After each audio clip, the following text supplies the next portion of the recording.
Michael LaFIDO is a legend in the industry. He has been featured in Forbes, on Fox News. He's written 3 books. He's basically rewritten the book on luxury listings and how to market luxury listings. Rather than me tell you, we'll roll the video.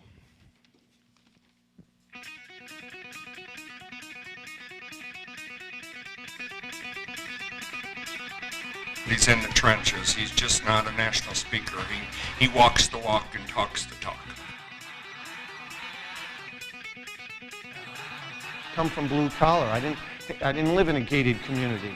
I didn't go to an Ivy League school. So there's some misconceptions that you might be having about breaking into the marketing to the affluent, selling higher end products, working smarter, not harder. Michael LaFIDO is a top luxury realtor, national trainer, and is the founder of the Marketing Luxury Group. The Marketing Luxury Group helps agents become the trusted luxury agents in their market. Michael is also the founder of the Luxury Real Estate Designation, which is known as the Luxury Listing Specialist Certification. This new designation establishes a minimum set of standards for agents that market luxury homes. Many agents within the industry are calling Michael's methods the new standard for marketing luxury homes today. Ladies and gentlemen, Mr. Michael LaFIDO.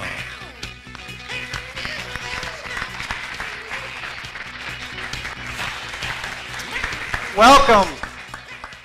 Thank you so much, guys. What an awesome event. The most powerful word in marketing is free. So I want to make sure we thank our sponsors, Brent, Gove, Monmouth Events. Again, whenever Brent does an event, I recommend you guys go because it's top notch. So I'm really excited to be here today. I promise you, everybody in this room will walk away with something if you're attentive. So housekeeping, mute your phone, make sure it's not on vibrate. If you're anything like me, you'll get distracted from your neighbor. So again, we all are pulled in different directions. I understand some of you might have a closing, you might have a showing. I do recommend, if all possible, stick around. We'll get you out of here right at 2 o'clock. And as I mentioned, lunch will be served at noon. So I'm so thankful to be here. I'm really looking forward to today. You guys have on your tables there what's called a note taker. Those note takers, hopefully, you're going to be taking way more notes than just that one sheet of paper.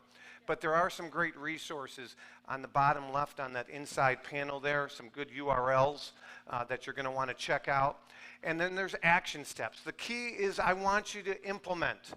We've all gone to conferences, Tony Robbins, whatever it might be. You buy books, you buy the DVDs, the CDs, and you don't even open them. They collect dust. I don't want that to be today. You need to implement. That's the key.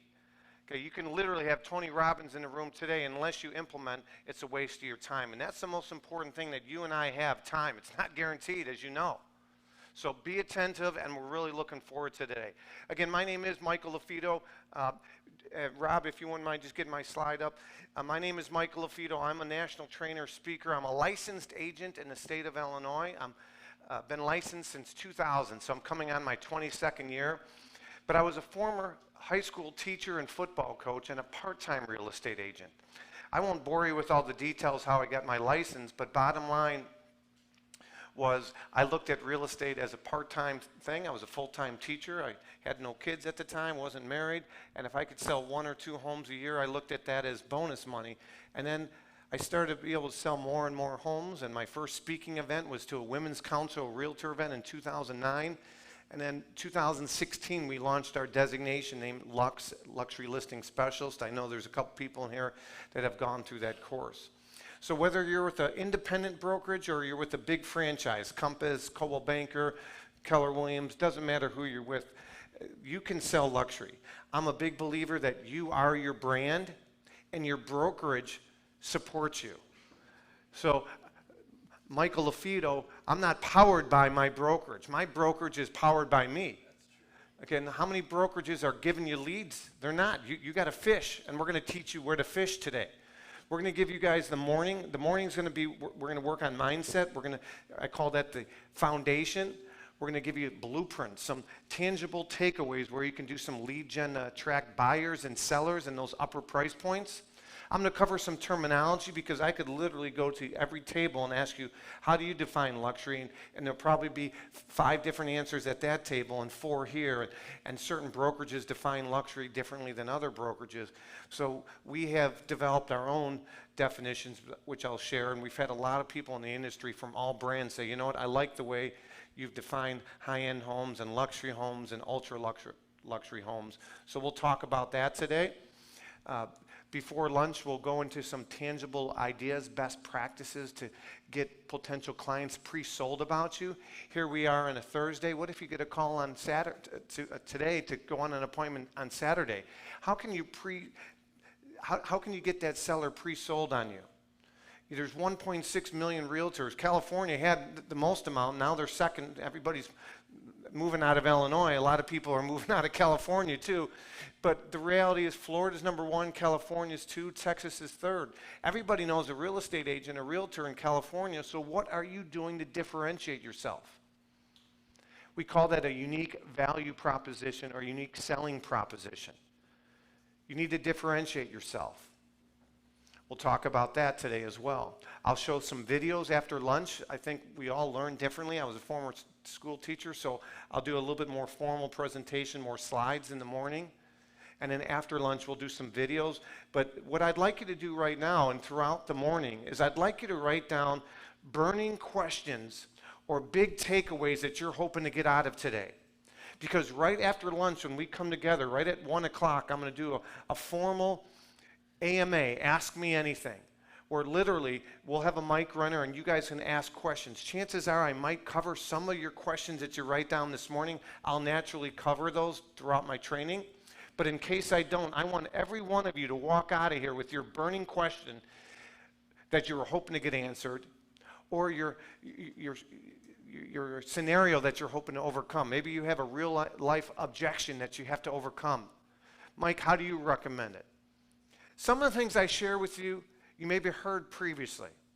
Maybe they're a good reminder. Sometimes it might be the first time you're hearing things. I look at my presentation like any presentation, like our lunch buffet that we're going to have today. You go through that lunch buffet and you say, that looks good. No, I'm going to skip that. I'd like that, but I better not. Yes, no, yes, no. Keep an open mind. I guarantee you're going to walk out of here with a page full of notes, but you need to implement. So without further ado, we're going to talk about ways to differentiate yourself, whether you're in a buyer's market, a seller market, a transitional market like we are in so many parts of the country right now. How do you stand out? What do you put your marketing dollars and your time into? What don't you? I'm going to share with you some great resources throughout today as well. And you have to be open, though. You have to be open. Some of my best marketing strategies have come from outside the industry. I believe you should think like a marketer, not like a real estate agent. Okay? Don't think like a real estate agent. Think like a marketer. Now, there's not a ton of them on all the tables here, but you'll see kind of in the middle are my quote cards. They're business cards with a couple quotes on there. And I'm a former football guy, so I use a lot of quotes. Some are humorous, some are serious, but I'll throw some LAFIDO-isms out throughout the day. But I'm like you guys. I didn't come from luxury. I was the first to go to college in my family. I didn't come from an entrepreneur family. My father worked tool and die. I'll never forget in 1995, my dad was out in Modesto for a month. He flew me out here, and my dad would put the machines together that would stamp on like Frito-Lay, best if used by, July 31st, those stamps. Didn't go to college. My mom, same thing. And so I share my story not to pat myself on the back, but to inspire you, because some of you didn't come from anything either. I like to highlight diversity. Women of color, men of color, LGBTQ, blue collar. There's something for everybody in this room. But you have to believe in you. Like Michael Jackson, I'm staring at the man in the mirror. You have to look in the mirror, and sometimes you got to fake it till you make it. You log on to Facebook. Hey, we just listed our house. Guess what? They didn't list with you, and you sold it to them. Has that happened to anybody this year? We got a room full of liars. If that hasn't happened to you, we have brand new agents, or you don't want to be. It's going to happen to you. Does that sting? Does that hurt? It's like getting kicked in the shins. It hurts. Stepping on Legos. You parents of young kids, you know what I'm talking about. It hurts. That's like, it's going to happen. Now, are there things you can do to minimize that? Yes. You know, my first real estate coach was Joe Stump, by referral only, right? And he talked about top of mind awareness, touching your clients, 33 touches or whatever. How are you touching your clients? Are you communicating with them? Are you drop-bys, texting, checking in with them, sending them stuff, bringing value to them? That's going to be important, and we'll talk about that today as well. There's no magic pill, though. There's no easy button. That was easy. There's no that was easy button to break into luxury. But I'm going to give you guys the blueprint to help catapult yourself into those upper price points. I want you to work smarter, not harder. So one of the things you're going to write down right now, here we are. What's today's date, the 21st? So you don't probably know this answer, and that's okay. But I'd like you to think back to July 21st of 2021, so a year ago today. This is going to be a homework assignment for you. And I want you to go back, and I want you to see how many homes have you sold in the last year. Might be 5, might be 3, might be 20 for some of you, might be 100 for some people in here. How many of you sold? That's going to be something you're going to write down, because we're going to talk about the 4 primary price points in most markets, and I'm going to share with you how you can work smarter, not harder, over the next year. Now, I talk about making more money. Now, sometimes that's a turnoff to some people, because honestly, I'm in it to make money, but I want to help people, and making money is the byproduct. But you might want to write this down. My speaking coach out of Las Vegas, maybe you've seen him. He was on Undercover Millionaire, James Malinchuk. I went to an event of James in December 2009 when I started my speaking career. And he taught me this, and it was something that I remember, and I have tweaked it and modified it a little bit. And you might want to write this down or type it in your phone. Money freedom equals time freedom equals relationship freedom equals location freedom. I've added that one over the pandemic. Money freedom equals time freedom equals relationship freedom equals location freedom. Brent Gove, where's Brent at right now? He's in Puerto Rico. Is that location freedom? Yes. He can run his business and put on an event to get butts in the seat. Guys, I got to tell you, I do events all across the world. I do a lot of local events in Chicagoland. It's tough to get, I call it butts in the seat. That's where you guys are right now. It's tough to get butts in the seat for a free event where you're giving away free lunch. So I commend you guys right now. So let's hear it for you guys. Showing up is half the battle in life. I played college football at Northern Michigan University, and my football coach said, you guys need to sit in the first 2 rows. You know, there might be 20, 40 rows, and 80 rows in some of these big lecture halls. First 2 rows. Because he knew if you're in the first 2 rows, you couldn't daydream. These people, I appreciate you up front. You know, it's tough to text your girlfriend or do selfies or whatever in the front row because I might call you out. So showing up is half the battle. There were how many tickets sold today? 330. 330 tickets, and there was 100 no-shows. So commend yourself. You guys showed up. You're dedicated. Okay, so awesome job. All right. So I won't bore you with all my details. I speak across the country. I've helped Keller Williams launch their luxury division in Mexico. Big brands have offered to buy our course.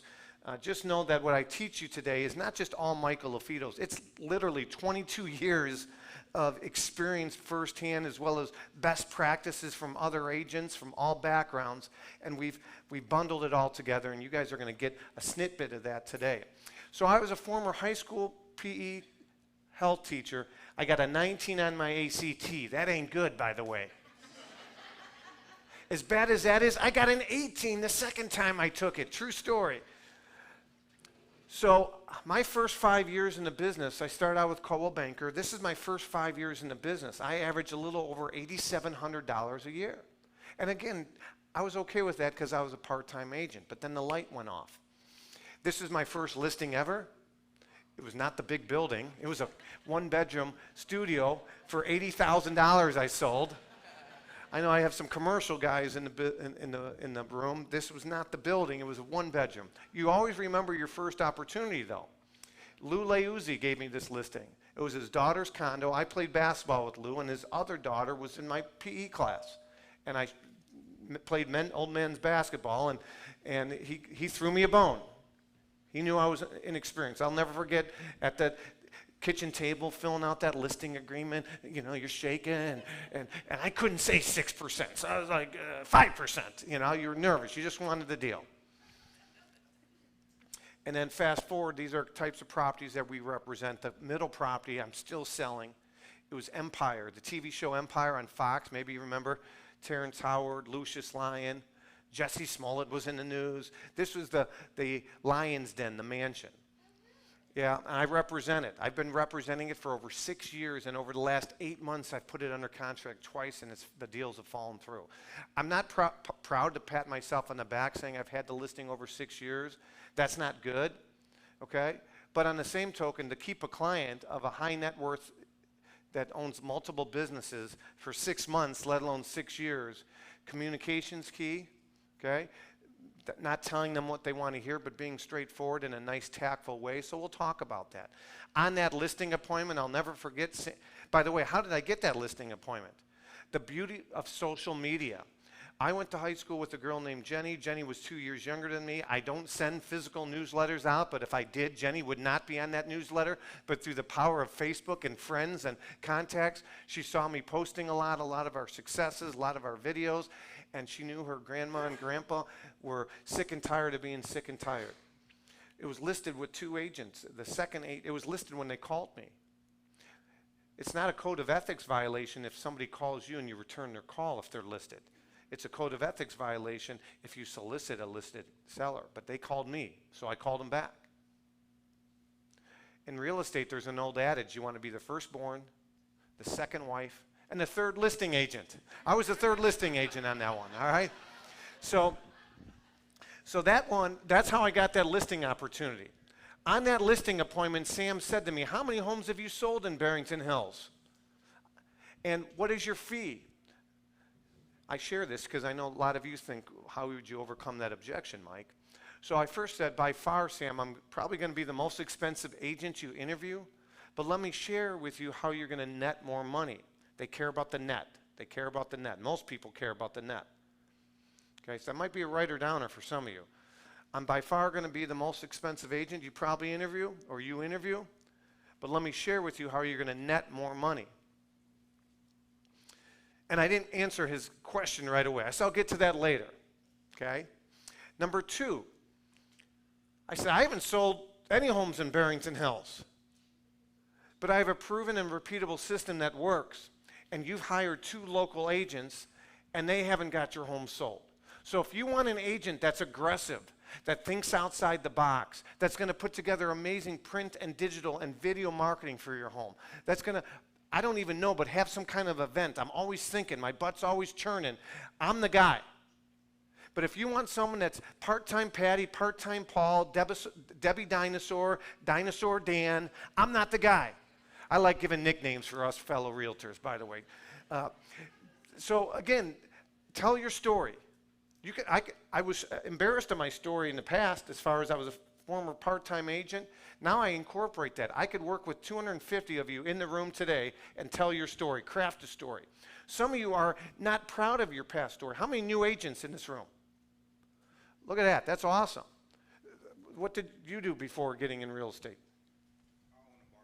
Barbershop. Your first name? Mango. Oh, Mango. That's a good name. I like mango and strawberry Snapples. They're good.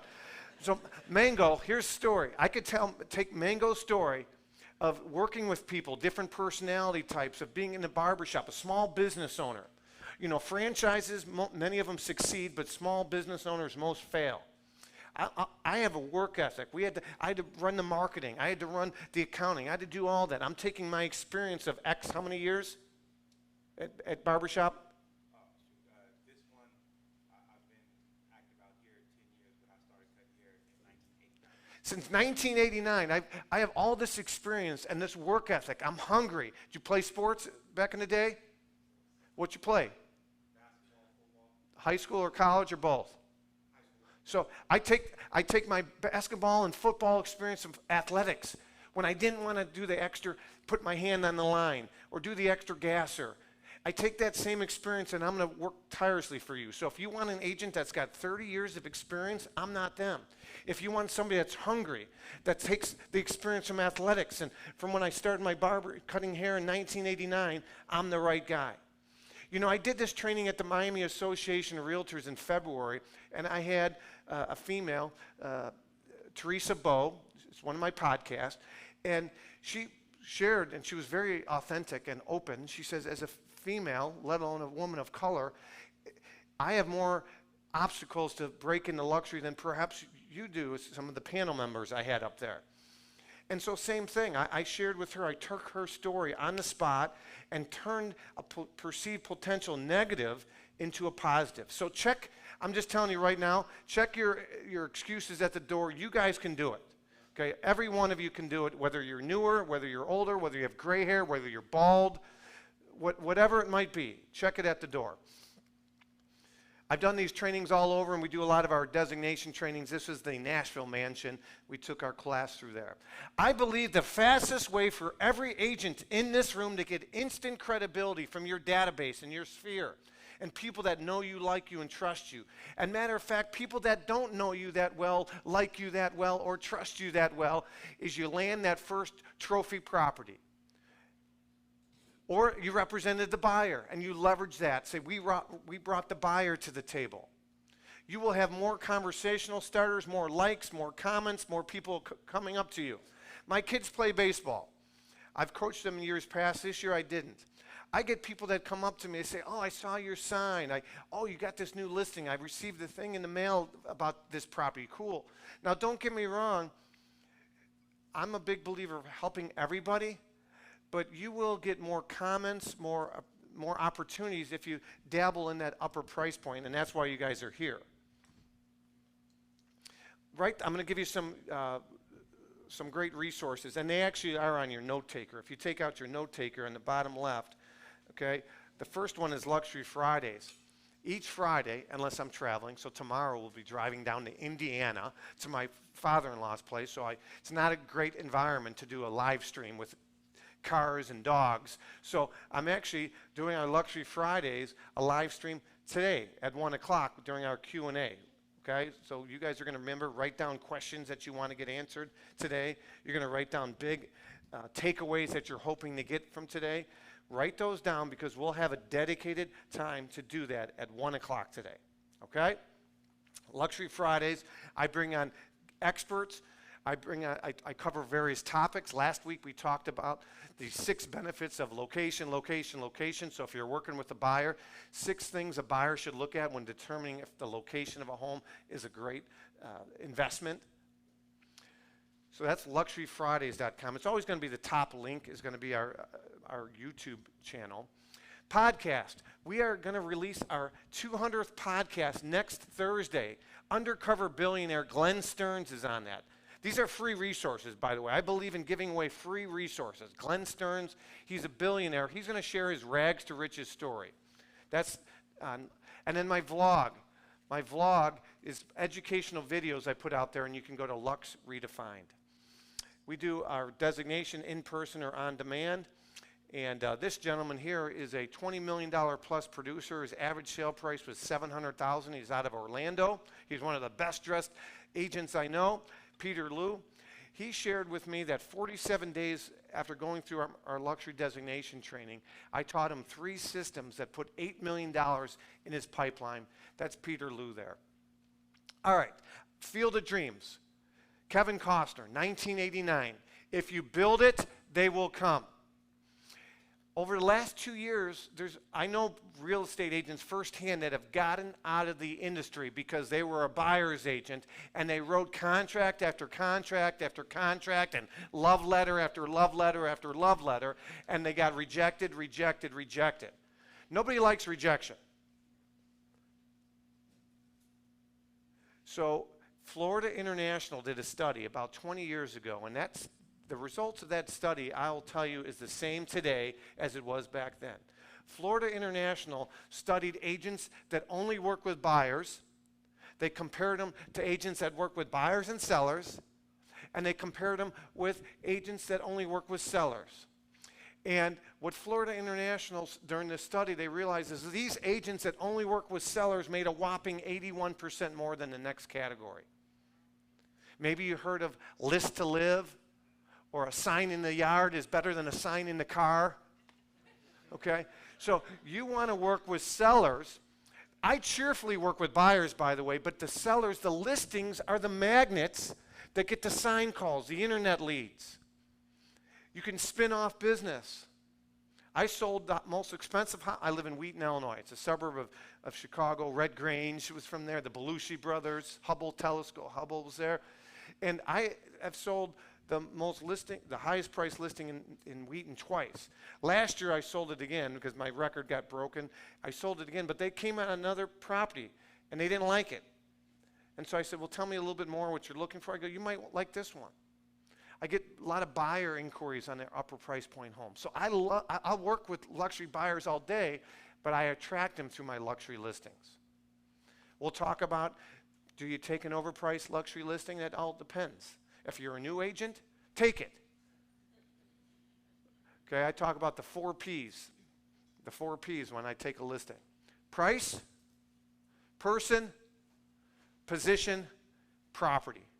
I'll say that again. The 4 Ps. When I determine if I'm going to take a luxury listing, these 4 Ps. Price, person, position, property. Now, if I'm a newer agent and they're overpriced, I would still probably take it. That's what price means. Person, are they likable? We got some jerk clients, jerk builders. I had one builder yesterday, he doesn't want to pay me. I got him full price offer, and he told me to F off, okay? We got some negative people in this world, toxic people. By the way, garbage in, garbage? No. It's garbage in, garbage stays. What you focus on expands. If you hang out with negative Nick or negative Nancy, you know the one. Oh man, this is a country club. They could have painted the wall. Or man, the coffee should be over here. Or man, right? You know what I'm talking about. They're going to rub off on you. That's your environment. Garbage in, garbage stays. What you focus on. I don't know about you, but I'm planning on having my best year of my life. I don't care what the hell the gas prices are, or God bless them, but I don't know what's going on in Europe or any of that, or I don't know what's going on with tweets or this guy or this guy. Or what you focus on expands. Refuse to give in to the negativity that's out in the world today.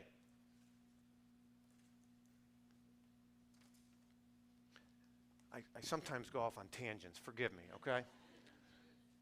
So we're going to cover this morning these 3 key concepts. Number 1, building a solid foundation.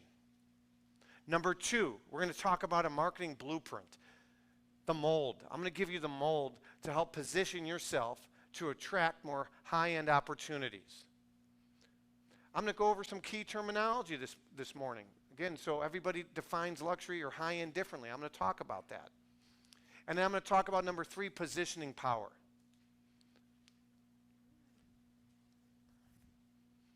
All right. This is a gentleman that was with Exit Realty. His agent basically doubled his average transaction size from taking our concepts. And we have so many case studies, and that's what I'm really excited about. I have some gentlemen that have gone through my course in the past here. By the way, out of show of hands, how many of you, before you saw the promotion of today's event, maybe have heard me in the past, podcasts, have seen a video? Raise your hand. Okay, only a hand. How many of you, out of curiosity, watched a video or Googled me after you saw the event to say, should I even come to this event? Does this guy know what the hell he's doing? But be honest. Look around. Raise your hand. Be honest. Okay. So you laugh, ladies, but that's an important lesson as well. Your sellers, potential sellers, your potential buyers, they're going to Google you. They're going to look you up. I had on my podcast, I think it was podcast 190, I had Heidi Joy on my podcast. She's a Keller Williams agent out of Florida. She went through a terrible divorce, and she said she was rock bottom after that divorce when she Googled herself, and she couldn't find anything about herself online as a real estate agent. And so that's when she started to build her brand and focus on that. Remember, you are your brand. You are your brand, online and offline. You are your brand. We'll talk about how to build a solid brand. So let's talk about a solid foundation. I don't care if it's Roseville, I don't care if it's Sacramento, San Diego, along the ocean front, one of those beautiful mansions on the cliff. If you build a home on a weak foundation, what's going to happen? Well, that's the worst case scenario, absolutely. Before it collapses, what are some things that can happen? Deteriorate, the doors don't shut properly, they stick, cracks, damage, absolutely. Well, building your business, when there's 1.6 million of you across the country and over 100,000 in California, and within your brokerage, a lot of times agents have scarcity mindset and everybody's competition in this room. I have a belief that there's enough to go around, and my value proposition will resonate with a certain seller maybe more than hers, or maybe your value proposition resonates more with that seller than mine. Okay? That's how I think. I haven't always thought that way. So building your business, you need to be a student of the game and always be learning. ABL, always be learning. By a show of hands, how many of you currently have a listing? Raise your hand. Look around. You'll learn more from the room by looking around. Keep your hands raised if you have 3 listings, 5, 10, 20. All right, we got the most in the back there. How many you got? Yes, sir. 10, okay. So he's got 10, and this young lady over here, how many you got? 11, okay. Good. I've always thought if you can get to 5, it's like water skiing, The torque on the engine is getting the skier out of the water, but once they're up on their skis, it's easier on the engine. If you can get to 5 listings, that's kind of, I've found, traveling, is to be the magic number. You might sell one, you got to get to number 5 again. I like trying to get to 7, to 9, to 10, to keep the 5. I carry 15 to 20 at any given time. How many of you have, for lack of a better term, a $1 million listing right now? Anybody $1 million listing? 1, 5, 2, 3? Okay, so no $3 million listings in the room right now. So that's going to be a goal of ours. Everybody in this room, we want $1 million listings. We want $3 million listings. Does that sound good? All right. If I were to say one quote that I think is really imperative for you as an agent to break down barriers that you can sell high-end and luxury and get those $3 million plus listings, it's this. Daniel Kahneman once says, people would rather do business with someone they like and they trust rather than someone they don't, even if that likable person is offering a lower quality product and service at a higher price. So I'm Italiano, I use my hands a lot, so I'm going to give you a layman's real estate agent version of that quote. A seller would rather hire an agent that they like and they trust rather than Rockstar Roxanne or Rockstar Rick, luxury $1 million agent, even if this agent over here doesn't have that track record of selling those 1s to 3s, because this guy over here or this gal over here is snobby and a jerk and not relatable. So be you. People want you. They want authentic. I did a training. I've done 4 in-person luxury designation trainings so far in 2022. I've done tons of them in other years, but 4 this year. We did one in Denver. Peter Liu, that's where I met him in January. February, we were down in Fredericksburg, Texas. Wine country, you guys laugh out here, wine country in Texas, right? Their wine compared to your Napa is probably apples and oranges. But so there was a couple there, they were probably in their 60s, RE/MAX agent, and they said to me, after our full day training, we were touring a $17 million mansion on day 2. They said, that you're trained, they take my designation. It's called Lux, Luxury Listing Specialist. Most people have heard of. I've been 6 years we launched it, but the institute launched 20 years ago, right? The CLHMS. Okay. By the way, never bash your competition. I tell people take theirs. There's differences in that and mine. But they said the institute talked a lot more about language. We loved your course. We got so much more tangible ideas. But they talked about the language of luxury. I said, you know, I want you to be engaged in the moment and not, should I say this instead of that? Now, there are some terms and little tweaks, like I say LAR report, a luxury analysis report instead of a CMA. You know, when you're dealing with luxury and unique custom homes, you don't want to throw out a CMA or a comp. I call it a LAR report, LAR, luxury analysis report. Okay? So I share that with you from the standpoint of I do teach some terminology, but I don't want you to overthink things. Be yourself.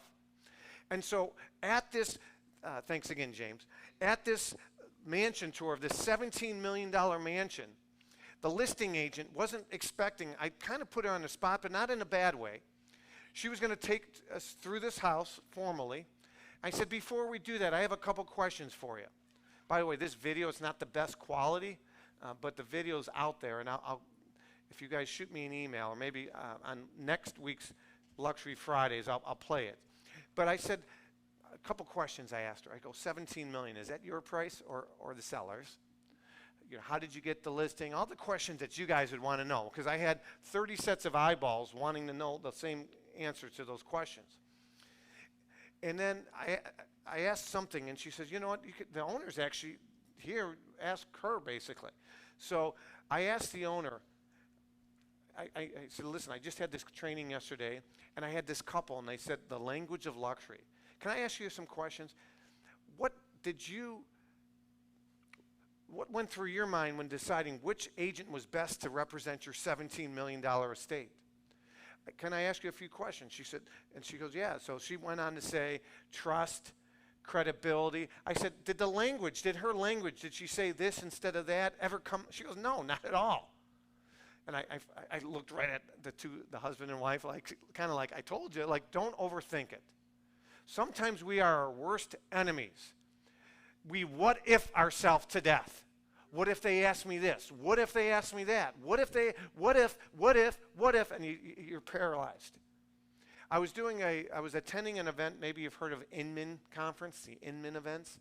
I'll never forget, I was at an Inman event just before the pandemic, January of 2020, and had my good friends from Box Brownie, Peter from Australia. Peter's like, oh, Mike, I want to introduce you to somebody. So he introduces me as Mr. Luxury and tells this gal what I do. And tell me about yourself. I'm from Atlanta and stuff. She goes, man, I wish I would have met you. I had an opportunity to list a $10 million home. Well, it wasn't a guaranteed, but it was a referral. So pretty much it was my listing if I wanted, and I didn't go on an appointment. I didn't take it because of the what ifs. I don't want you to ever what if yourself. All right, let's keep going. Is this good? Yes. All right, awesome. I'm a big believer, if you grow your knowledge, your confidence will grow. My oldest son just turned 13. He's going into 7th grade. I'll never forget when he was in kindergarten, we had him go an extra year because he was speech delayed a little bit. I told my wife, I'd rather have a confident son that's a little bit older, because he's old for his grade. He just turned 13 going into 7th grade. Then an overwhelmed with the small self-esteem. Like, I'm not smart enough, whatever it might be. Same thing in real estate. Confidence is contagious. Okay? Think about sports. The sports team that upsets somebody, right? How do they do it? They believe they can. I already said garbage in. You know garbage in, garbage stays, right? The media, they want to divide you. They want to label you, okay? Lisa Hayes says it better than I can. She says, be careful how you talk to yourself because guess what? You are listening. Think about the books as kids that we read. The Little Engine That Could. I think I can. I think I can. I coached baseball a couple years ago. We had a guy on our team, Elijah. Elijah didn't even come within a foot of a ball when he was up in the batter's box. I mean, the guy didn't have any hits. None. But I'd be in that dugout saying, focus, Elijah, you're going to get a hit, you're going to get a hit, you're going to get a hit. Because if you have the confidence, you have a higher probability of landing that trophy listing, of having that record year. If you, I saw somebody, maybe you know Lars, some of you know Lars, he's with, out in North Carolina, big EXP agent. Lars posted a picture the other day with somebody, they had masks over their eyes, over their mouth, and hanging from his ears. Talking about he was going to tune people out. I go, those masks should be covering the ears. In other words, tune, and it's not a knock on a mask. My point is duct tape the ears. Stop listening to all the doom and gloom is my point. Focus on your business. It's the fundamentals that are going to get you where you need to be. The blocking and tackling. To use a football analogy. The teams that win, yes, they have athletes. Yes, they have some skill and speed. But it's the fundamentals. If you can't protect the quarterback, you can't throw it deep. Fundamentals are your database, your day-to-day, the grit. The grit sucks. The grind sucks. It's not glorious. Coming here right now, you know, you've seen the memes, what my clients think I do, what my husband thinks I do, what social media thinks realtors do, and what we really do, right? The grind sucks, but you have to embrace it.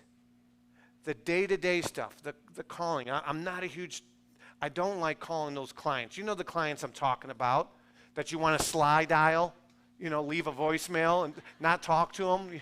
Those that don't know slide dial, you should Google it. It's great, okay? But you got to embrace the grind and the suck sometimes. Tony Robbins, that event in August, it's always the first week of school, and it's on my birthday this year, so I didn't make it, but it's been amazing. I've heard from rock star agents and newer agents, it's an amazing event, not just from motivational, but tactical. But Tony says success leaves clues. Go figure out what someone successful has done. If you're struggling in your marriage, can you get some great advice from somebody that went through a divorce? Perhaps.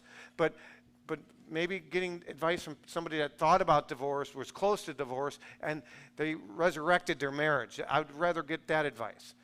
Don't get advice on finances if you're making a lot of money from some dead broke person, okay? Success leaves clues. Now these are, remember I talked about terminology? Here we go. I believe that there's 4 primary price points in most markets. Roseville, Sacramento, San Fran, you name it. There's 4 primary price points. By the way, there's 4 price points for single family, 4 for vertical living, you know, condos, townhouses. You can't throw everybody into it. But 4 primary price points. You have starter or entry level. I call that bucket number 1. Bucket number 2 is average price point. A lot of times that's the easiest place to start because you can grab that data from your real estate board, a title company. So the average sale price. Anybody know the average sale price for your market? Just raise your hand. Yes, sir. First one.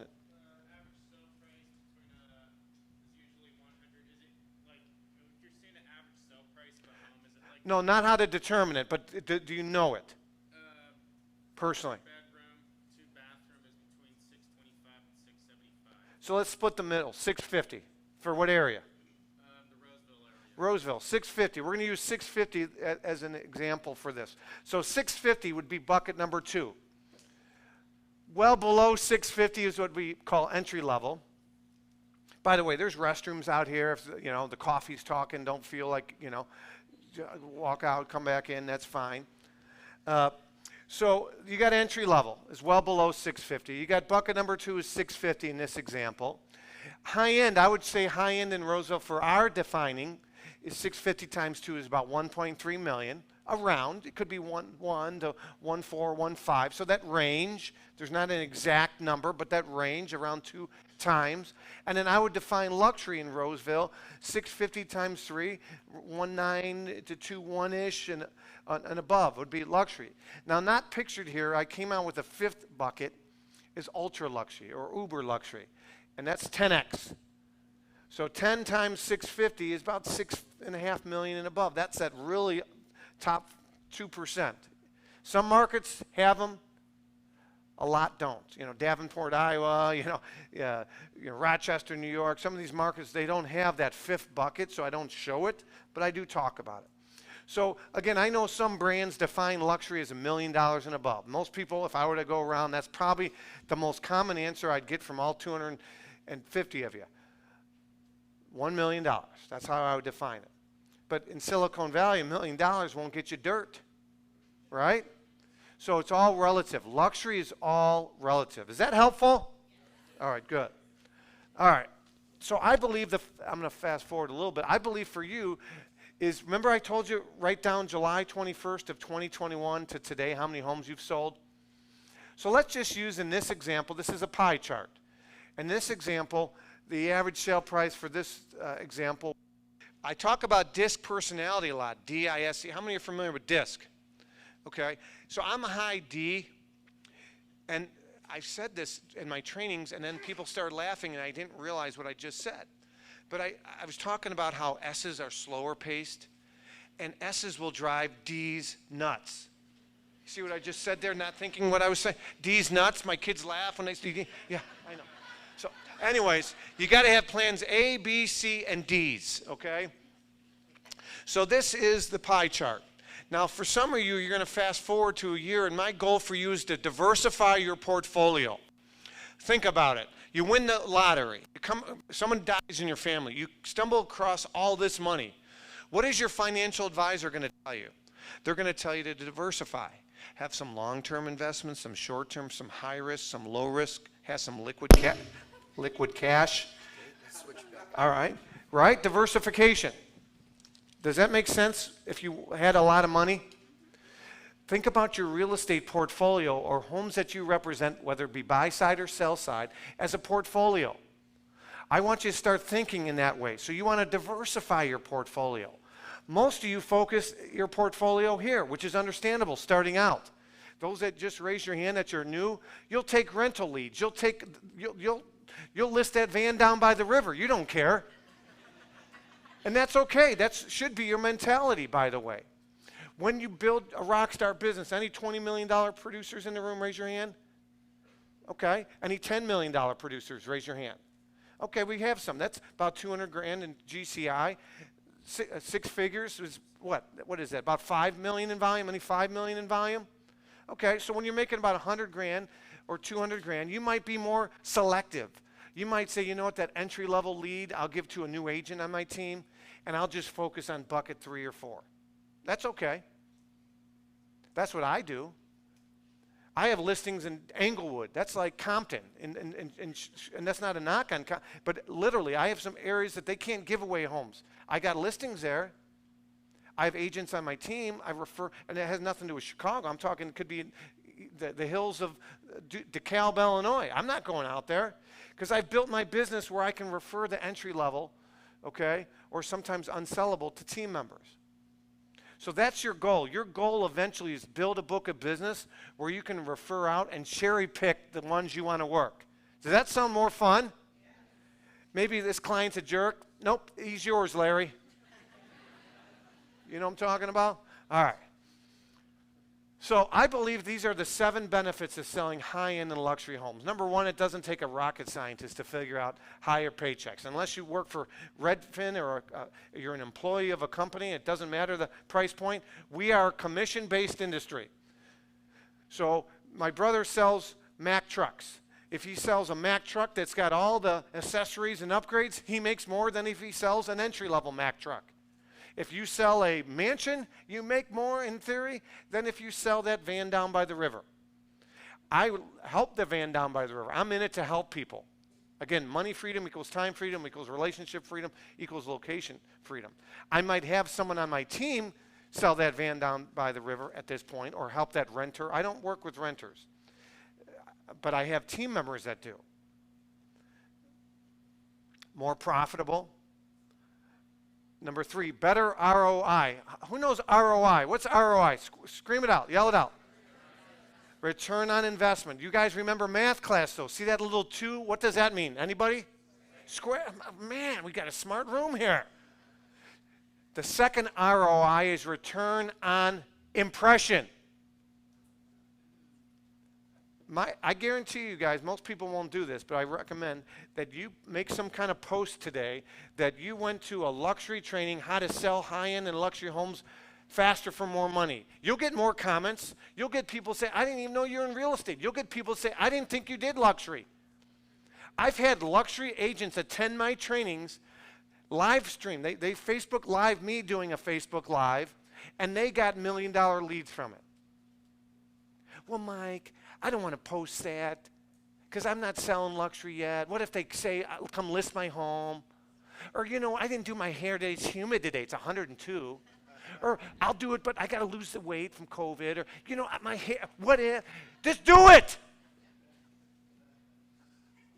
Do it.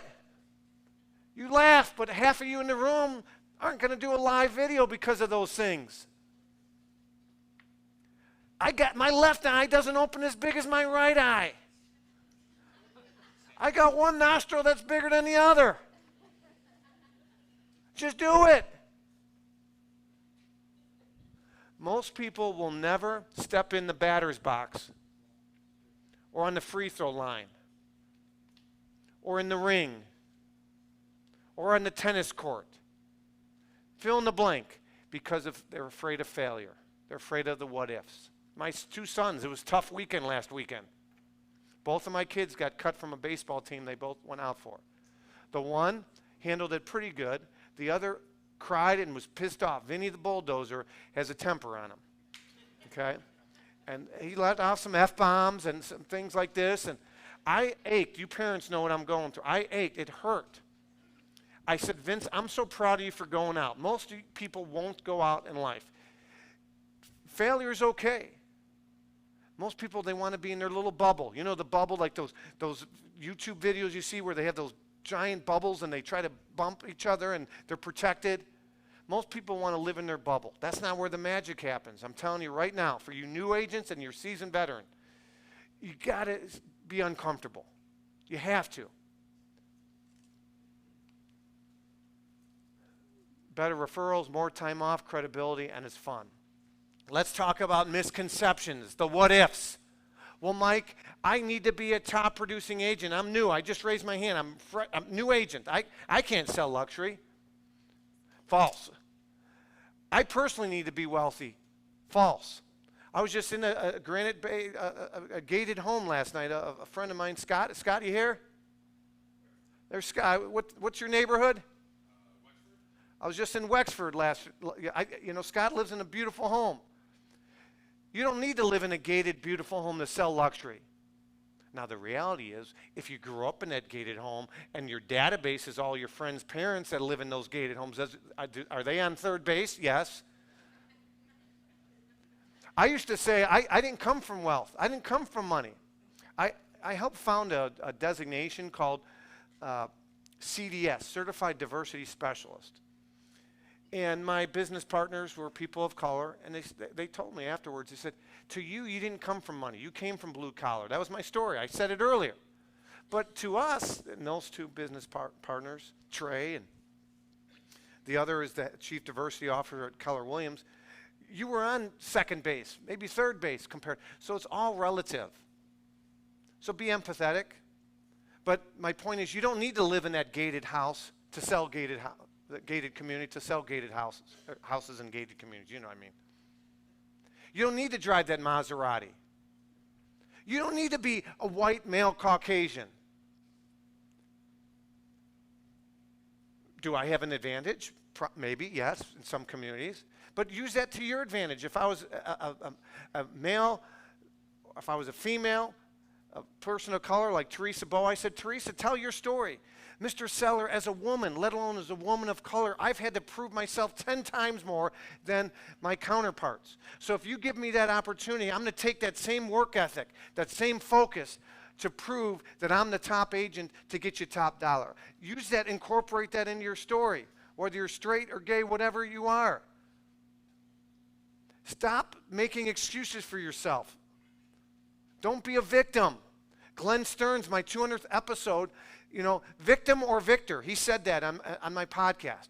People are either victim mentality or victor, means victor, they'll focus on what they can control.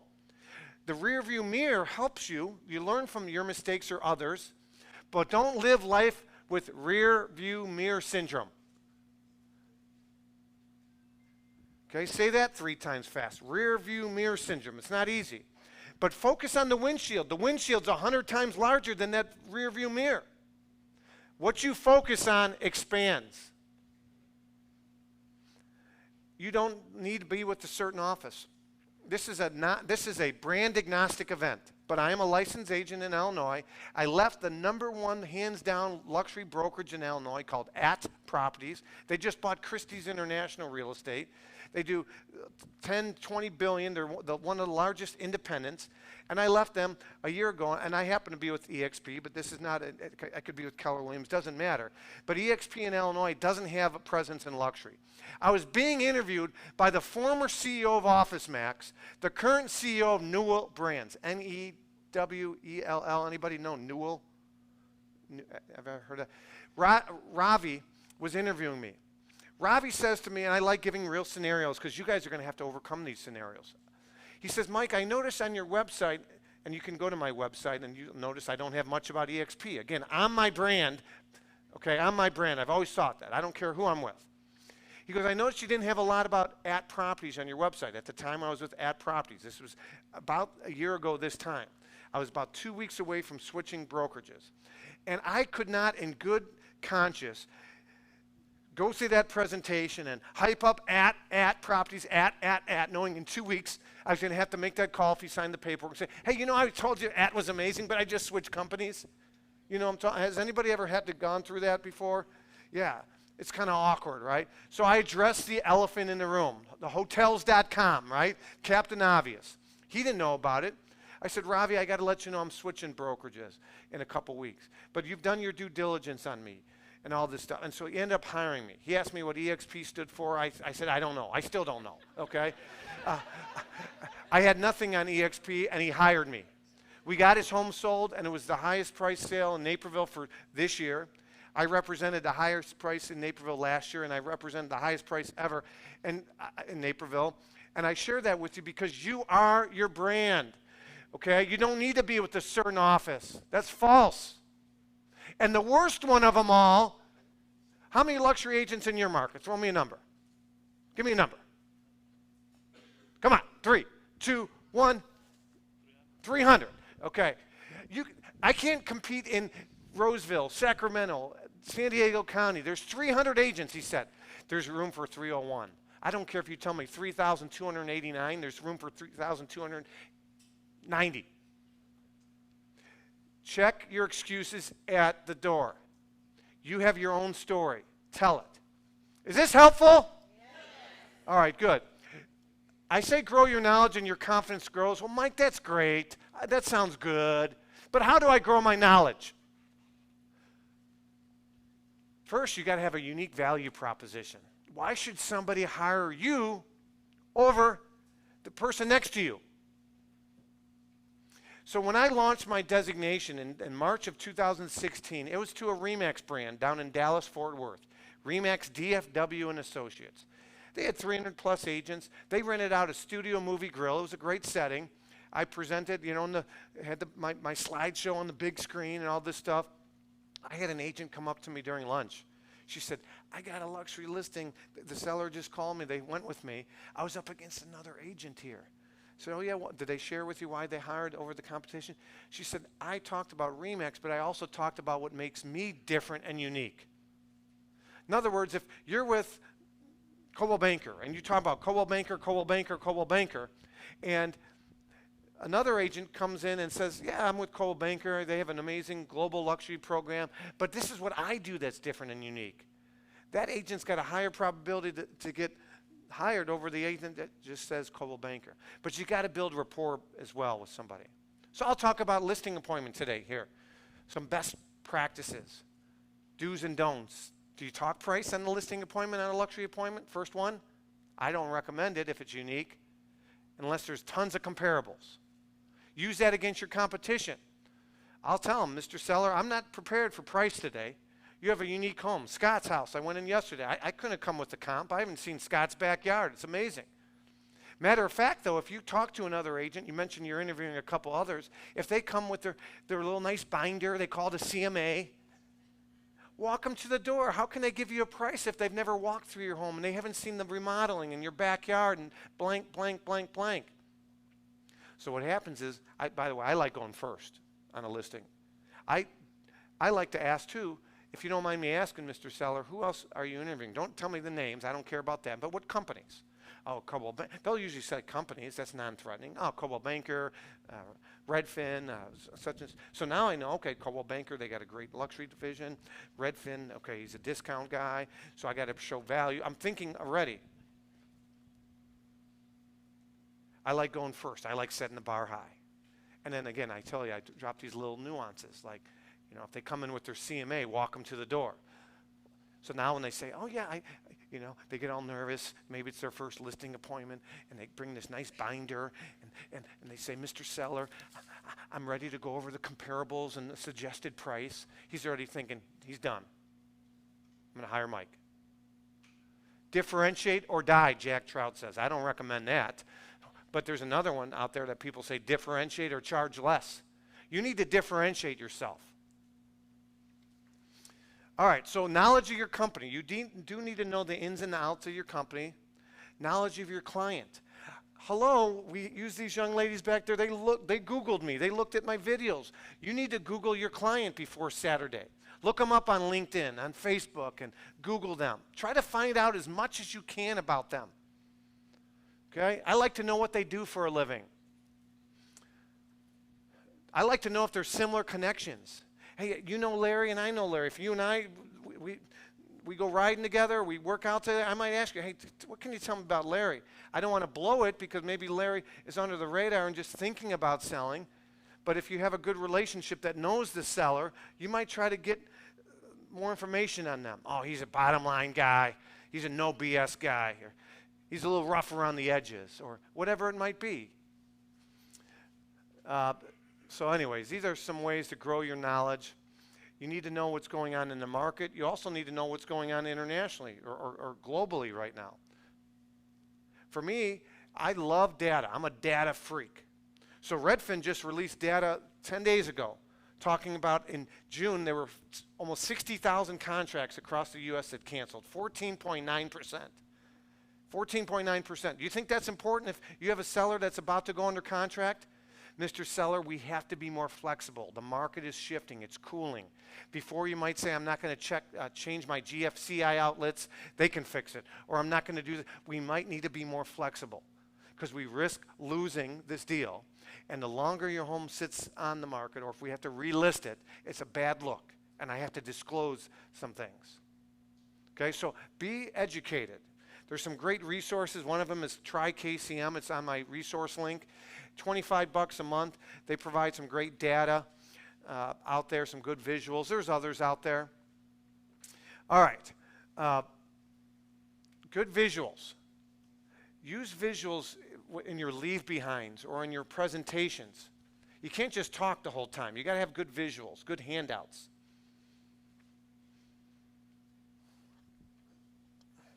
This is straight from Keeping Current Matters. Sometimes we overthink things. But real estate's about supply and demand, if you think about it. On Friday after Thanksgiving, what do they call that? Black Friday. I knew the answer, just making sure you're listening. On Black Friday, what does Best Buy do? They put a limited number of 70-inch TVs on the market at half off. People pitch a tent. You know, they miss the NFL game and they sleep overnight to get that flat screen TV. Limited supply drives up demand. Mr. and Mrs. Seller, when there's 4 months or less of inventory, we call that a seller's market. Homes tend to appreciate. Now, I used to show this slide a year ago and people would laugh. 4 months, there's not 4 minutes of supply in some markets. It's shifting a little bit. But your job is to educate sellers. Now, the young man that was here that talked about the average sale price of $650. If he was a seller and he was interviewing me, he might say something like, oh, I hear it's a hot market. Well, maybe overall it's a seller's market in Roseville, but at some price point in Roseville, the shift occurs from a seller's market to a balanced neutral market to a buyer's market. Now, that might be $5 million and above, but at some price point. And if I'm talking to a seller that's in a unique price point, a slower price point, I have to manage their expectations. There's nothing worse for you and me that we take a listing and the seller thinks their home's going to sell immediately because their girlfriend's home just sold immediately, and that's an entry level, and they have a luxury home, and there's 18 months of inventory. Right? Has that happened? If that hasn't happened for you new agents, it does happen. It happens when you don't manage your expectations. Okay? You don't want to overpromise and underdeliver. That's what salespeople do. You know, real estate agents, people think of us as used car salesmen. You know, Reader's Digest came out with a study several years ago, and we were, I think, the 38th most trusted professionals. We are just above sex workers. Don't ask me what a sex worker is. I think I have an idea, but it's not good. So what are you doing to build trust, credibility, to elevate their fears? A salesperson says, you know what, this is the right house for you. A consultant, an advisor says, you know what, all along we've been showing you places. You said you wanted something that backed up to nothing, or maybe a pond or a lake. I'll show you this house. It's beautiful, but it's been on the market for a while, or it backs up to an expressway, or it backs up to this. That's what an advisor does. It presents all options, positive and negatively. By the way, that's also why, this would be a video tip for you, why people want to use a buyer's agent, right? As opposed to always go through the listing agent. Has that ever happened to anybody? Somebody calls on you, are you the listing agent? I want to make sure you're the listing agent. Does that ever happen? That will happen. Well, yes, I am, but out of curiosity, I only work with the listing agents. I'm seeing another one after yours with the listing, another one. So I just did an educational video. Why, as a buyer, you want to work with a buyer's agent? This happened. I'm working with a multi-million-dollar buyer. I've shown him $3 million. I've shown him a $9 million home. He saw a house listed off the market at 4.9 privately. I don't have a buyer's agreement with him. He came to me late. But then he says, hey, I want to go through this home. I want to bring you through it, get your thoughts on it. So I take him through a $4.9 million home. He liked it, but he wanted to probably sink $500,000 in upgrades. So I did some research. The highest sale in this neighborhood in the last 5 years was $1.75 million. All similar age, similar size. The highest ever was 2.5. So I went back to Nick and gave him this data. He says, I'm out. Thank you. But again, he didn't know where to get this data from. The listing agent, number one agent in Illinois, I won't mention her name, Coldwell Banker, she's a great agent. But she didn't bring that up, right? She's trying to sell that home. And so it was kind of like the walk of shame, if you know what I'm talking about. I had to show him another home, $8 million, a couple days later, because he didn't like that. Guess what? It was her listing. You know, it's like they weren't really happy to see her. She wasn't really happy to see them, but that's a whole nother story. All right. So if you want to make more money over the next 12 months, there's 3 easy ways to do it. Number 1 is sell more homes. Now, I'm a little biased. I don't know about you. That equals work, more work. I want to work smarter, not harder. Now, some of you haven't sold a home. Well, you're going to have to sell homes to make a living in this industry. I have to break it to you. But number 2 is increase what you charge. Now, I know what the Sherman antitrust law says. Those of you that straight out of real estate school, you know, commissions aren't always fixed. You know, you can't say it's always this price, or, you know, so don't talk in those terms. But out of curiosity, does anybody want to be the cheapest agent in this room? Raise your hand proudly. Anybody? Good, we're listening. I was doing this training in Kokomo, Indiana, and I asked that question, and I had an agent, you would have thought The Price is Right called on her. Later, when we were sharing ahas, she says, I no longer want to be the cheapest agent in this market, okay? Number 3 is increase your average sale price, and that's really the focus of what I've been talking about. So this is what a 30% raise would look like. A 30% raise. If you personally, your average sale price is $300, and I can get you to $390 over the next year, that's a 30% raise. $400,000 average to $520, that's a 30% raise. $5 to $650, you know, $750 to $975, $1 million to $1.3 million. That is a 30% raise. How many of you over the next year would like to make 30% more or more working smarter, not harder? I should see every hand raised in this room. So why not you? Why not you? Roger Bannister, he was the first person ever, I ran today, went for a 20-minute jog, ran like an old man. My kids say I'm an old man. I don't think I'm an old man. That's key. I think you have a physical age, you have a mental age, and you have your biological age. Okay? I'm trying to fake my age so much that by working out and having that mental capacity, that I still feel like I'm 27. That's a good age. Plucking those gray hairs, though, that doesn't help. So Roger Bannister was the first person to run that mile, under 4 minutes. Do you realize within 2 years, 37 others ran that same mile under 4 minutes? It was because if Roger did it, so can I. And so today, I'm going to be giving you some nuggets, some resources, but I also want to give you some hope. That if this guy who got a 19 and then an 18 on the ACT, had nobody ever go to college, was a former high school sex ed teacher. You guys are easy. I had to teach 14 and 15-year-olds about the penis and the vagina. This is easy right here. I used to show a clip from Beavis and Butthead. I'm aging myself. And that's how I broke down the barriers of that, talking about slang and terminology. And now my kids, my mom likes to say, you get back, it's all coming back to you, All right, so Judy Ladore, it was just her birthday yesterday. She helps broker owners with recruiting. She's awesome. She teaches broker owners, team leaders, you should have a dedicated luxury division, resources, training. I have Big Realogy, now it's called Anywhere or Realogy. They are the umbrella company that owns Coldwell Banker, Sotheby's, Century 21, ERA, Coldwell Banker. I have companies that approach me. They want us to write their courses for them. My point is, I know most real estate brands, including the ones I mentioned, most luxury divisions and companies are smoke and mirrors. Different logo, different sign.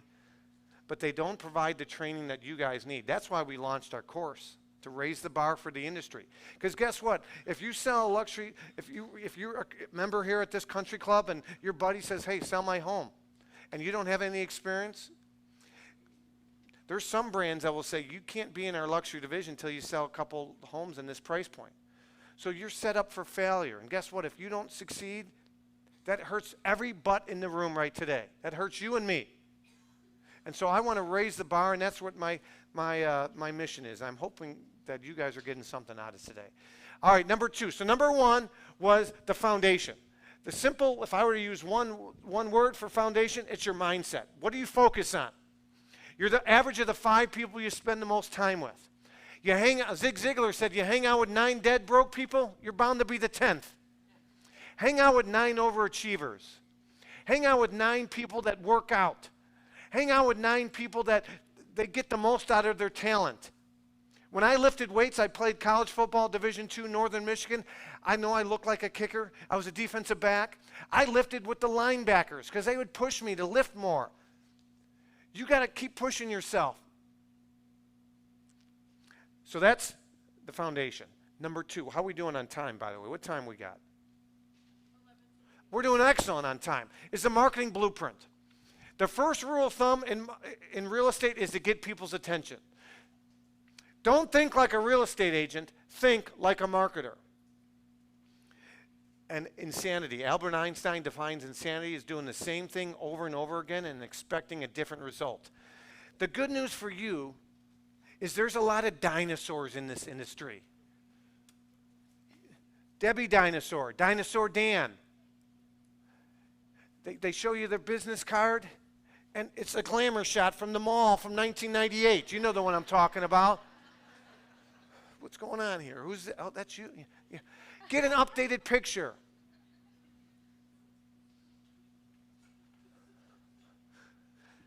Circle of Trust, Robert De Niro. Remember, Meet the Parents? It's difficult to penetrate the circle of trust when you're dealing with high net worth individuals. They've been taken advantage of. I guarantee if Scott gets his lawn cut, he probably pays more than a similar size yard or even a bigger yard than someone that's not in a gated community. They charge more. The high net worth individuals are taken advantage of, so they're skeptical. So you have to figure out how to penetrate that circle of trust. This is what I was telling. Reader's Digest. Oh, I was wrong. 35th. We're just above sex workers. You're not trusted by the general public.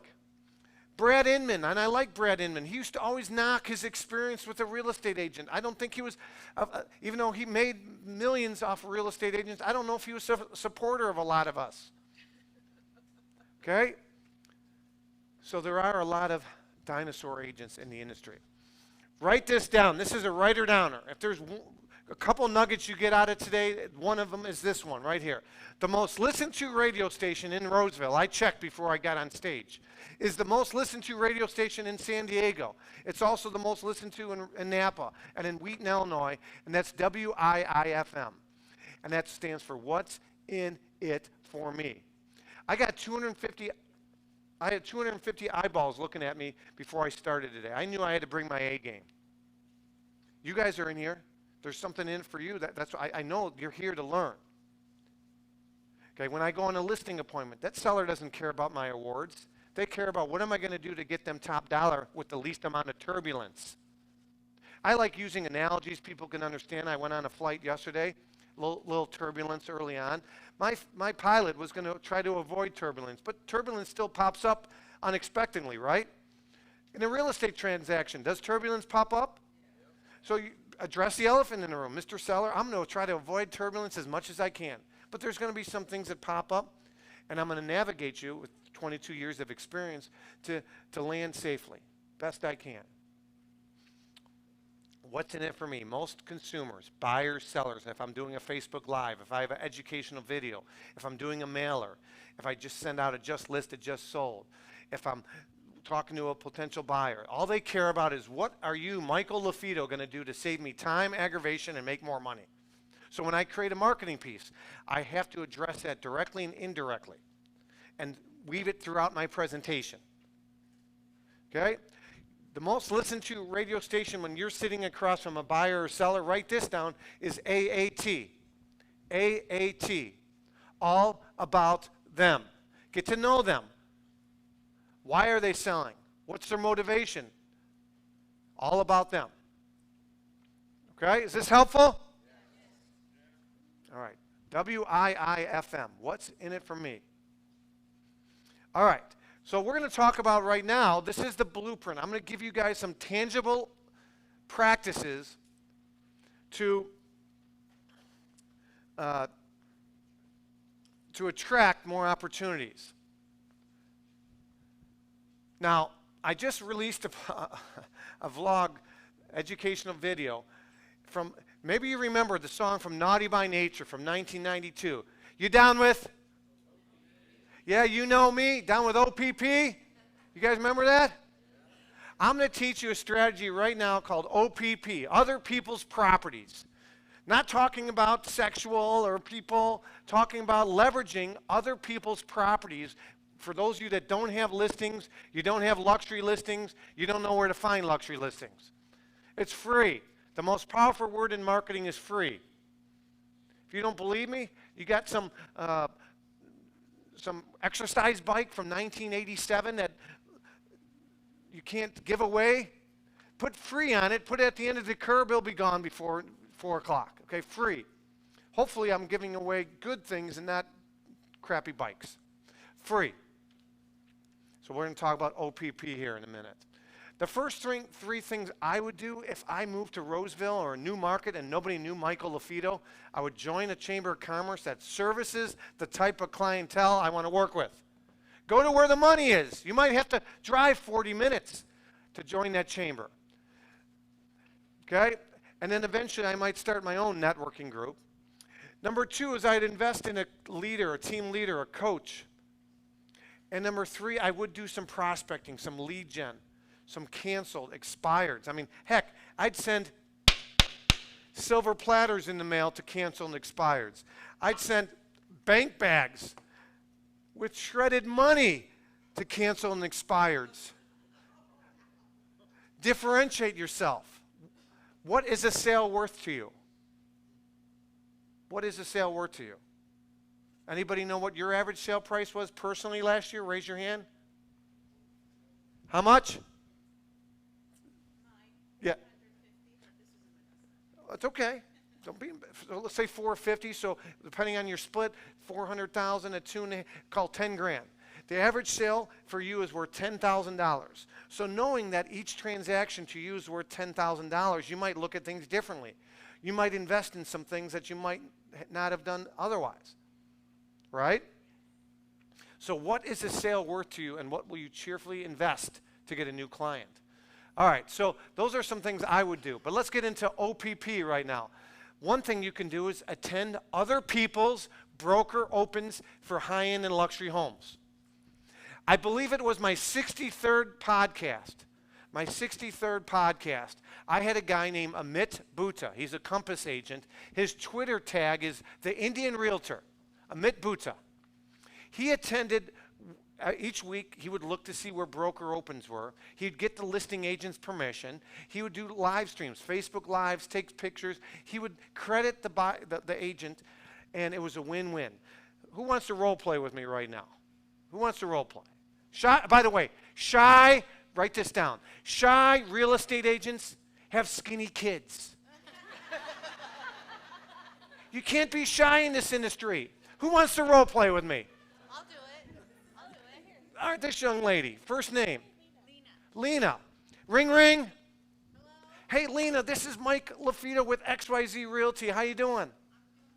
Hey, awesome. Hey, you have a cool listing on Roseville Avenue, and I see that you're doing a broker open tomorrow. Let me ask you something. I'm planning on attending. It looks awesome. I wish I could tell you I have a buyer. I might, but I don't know directly right now if I do. I've been doing for some time now where I attend other people's amazing properties like you have. And with your permission, of course, I'm a big win-win guy. I'd like to provide some additional exposure for you. I would tag you. If you have a single property website, I'd make sure in my post, I would make sure I include it. Would you have a problem when I attend tomorrow if I did a live stream and took some photos and I tagged you and gave you credit? I would have no problems with that. Awesome. I'm all about win-wins. I appreciate it. Yeah. Let's hear it for her.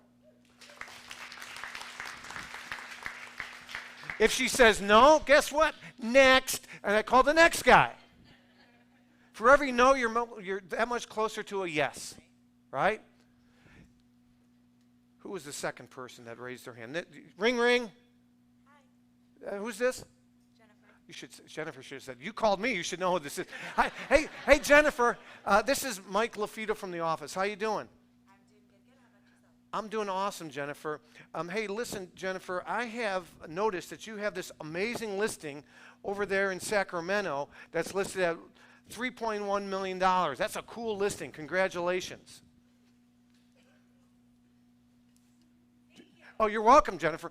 No, she doesn't see this, but this is what I'm thinking when I'm calling her. Silver platter, win-wins, win-wins. What's in it for her? She's thinking, what's in it for her? What's in it for her?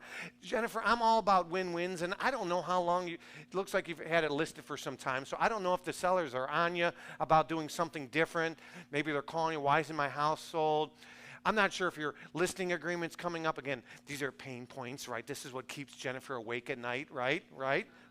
So I'm not sure about all of these things, Jennifer, but I'm a younger agent. I've never had a $3 million listing. I'm hungry. I'm a big win-win person. I'm going to make this so no-brainer to you. And I thought I'd give you a call before I call Brent Gove. He's got a cool listing, but I want to give you an opportunity first. I thought I'd give you a call, and this is my no-brainer offer to you. I want to do an open house at that listing. It looks like it's vacant. Is that correct?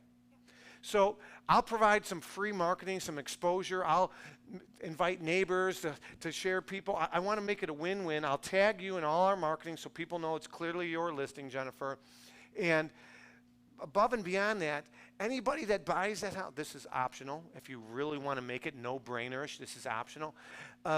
Anybody that comes through that's unrepresented, should they buy it, I'll give you a referral fee off of my buy side. And matter of fact, should they not buy it, but they buy a house down the street or in 3 months, 6 months, a year now, I'll give a referral fee for anybody that comes to the house. What do you say? Love it. Make it an irresistible offer. Now, you might say, I don't like giving away referral fees. Well, I can tell you 100% of nothing is nothing. Right. Okay, so you get your first. I had a guy, Dugan Riley. He was an intern for me last summer. Dugan got his real estate license 6 weeks ago. He moved to Nashville. His girlfriend, her parents bought her a $700,000 home. He was the agent of record. So he sold one home. It was his girlfriend's purchase, $700,000. Dugan Riley just did a open house, $4.1 million last week. 20 people came through. Those are $24 million buyers. Well, maybe they're not pre-approved. Okay, $20 million buyers. Or 5. You want to be skeptical, Sandy? It's 5, okay? Those are 5 opportunities, and that's what this business is all about. You need more opportunities. Conversations are opportunities. Networking are opportunities. Joining country clubs cost money. You don't have that money. Well, go to the free golf course and sit by the bar and have a drink and talk to somebody. Go to a networking event. Go to nonprofit events. This is a face-to-face business. You can't be shy in this industry.